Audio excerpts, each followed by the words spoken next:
Hello everyone. இன்னைக்கு நம்ம பார்க்க போற டாபிக் வந்து two port network. Okay. Two port network அப்படின்னா 2 டிபெண்டன்ட் பாராமீட்டர்ஸ் 2 இண்டிபெண்டன்ட் பாராமீட்டர்ஸ் இருக்கும். ஓகே. ஜென்ரலா நம்ம 2 பாராமீட்டர்ஸ் இருக்கிற இதுதான் பார்த்துருக்கோம். ஸோ நம்ம இப்போ வந்துட்டு மொத்தமா 4 பாராமீட்டர்ஸ் இருக்கிறது தான் two port network. Okay. So இங்க இதுல Z parameters, Z parameters, Y parameters, H, G அப்படின்னு இருக்கு. மோஸ்ட்லி காமனா Z பாராமீட்டர்ஸ், Y பாராமீட்டர்ஸ் வந்து நம்மளுக்கு கொஸ்டின்ஸ் கேட்பாங்க. ஸோ நம்ம வந்து ஜென்ரலா அந்த பாராமீட்டர்ஸ் எப்படி எப்படி கண்டுபிடிக்கிறதுன்னு நம்ம வந்து பார்த்துக்கலாம். ஓகே. ஸோ இந்த சர்க்யூட் பார்த்துக்கோங்க. இது வந்து நெட்வொர்க். இதுல வந்து I1, I2 இதுல வோல்டேஜ் ட்ராப் ஆகுது. இப்போ Z பாராமீட்டர்ஸ் கண்டுபிடிக்கணும்னா இந்த V1, V2 வந்து டிபெண்டன்ட் பாராமீட்டர்ஸ், I1, I2 வந்து இண்டிபெண்டன்ட் பாராமீட்டர்ஸ். ஓகே.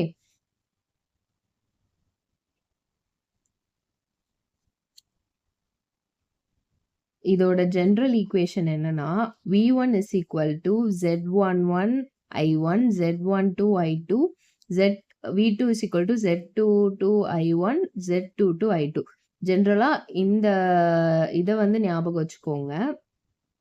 அப்பனா நம்ம இந்த ஈக்குவேஷன் எழுதுறதுக்கு ஈஸியா இருக்கும். இந்த ஃபார்மேட்ல தான் நம்மளுக்கு இருக்கும். Okay. V1, V2 equal to Z11, Z12, Z21, Z22, I1, I2.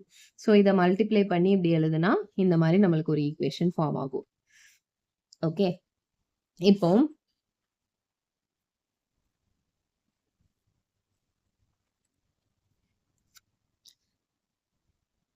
இதுல ஒவ்வொரு Z பாராமீட்டர்ஸையும் நம்ம வந்து எப்படி கண்டுபிடிக்கிறது அப்படின்னா, இப்போ Z11, Z21 இதை கண்டுபிடிக்கணும்னா I2 ஈக்குவல் டு நம்ம 0 பண்ணிடணும்.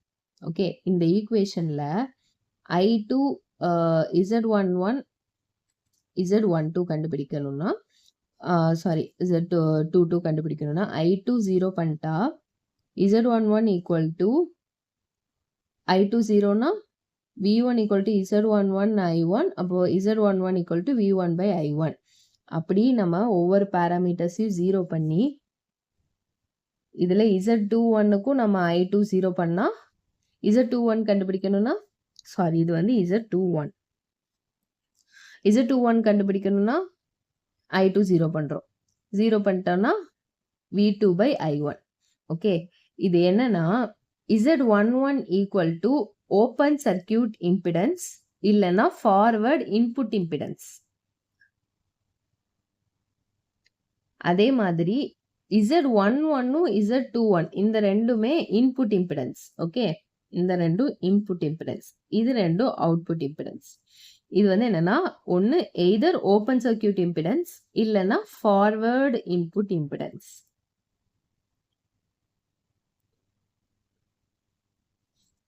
இது வந்து open circuit forward transfer impedance. சரியா? ஓகே. ஃபார்வர்ட் டிரான்ஸ்ஃபர் இம்பிடன்ஸ் இல்லைன்னா open circuit forward transfer impedance. இது வந்து Z12 Z22 கண்டுபிடிக்கிறதுக்கு I1 நம்ம 0 ஆக்குறோம். ஸோ அப்படின்னா இந்த மாதிரி ஒரு ஃபார்முலா வரும். இது Z12 என்னன்னா ரிவர்ஸ் டிரான்ஸ்ஃபர் இம்பிடன்ஸ், 21 என்னது ஃபார்வர்ட் டிரான்ஸ்ஃபர் இன்புட் இம்பிடன்ஸ். இது வந்து open circuit output impedance. Okay. Z11 வந்து input impedance, open circuit input impedance. இது வந்து open circuit output impedance.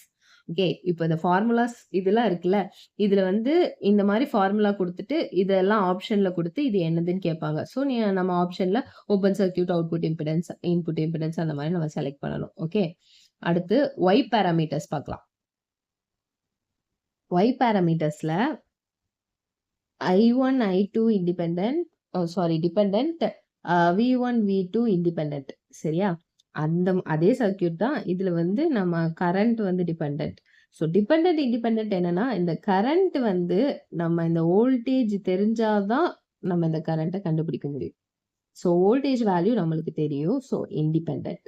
This current is dependent on this voltage. அதனால இது dependent. Okay.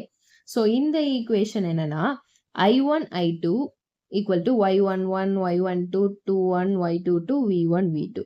So இதை நம்ம வந்து சால்வ் பண்ணி எழுதுனா இந்த ஈக்குவேஷன் வரும். சேம் அதே தான் V2 0 பண்ணா இந்த ஈக்குவேஷன்ல இந்த ரெண்டு ஈக்குவேஷன்ல V2 0 பண்ணா Y11, Y21 கிடைச்சிடும். Okay, V11 is equal to I1 by V1, so V2 equal to 0.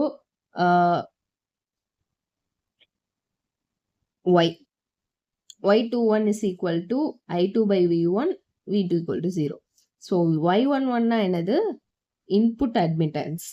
நம்ம இம்பிடன்ஸ்ல என்ன பார்த்தோம், ஓப்பன் சர்க்கியூட். இதுல ஷார்ட் சர்க்கியூட் இன்புட் அட்மிட்டன்ஸ், இது short circuit forward transfer admittance. Okay, அப்புறம் V1 0 பண்ணா Y12, Y22 கிடைக்கும்.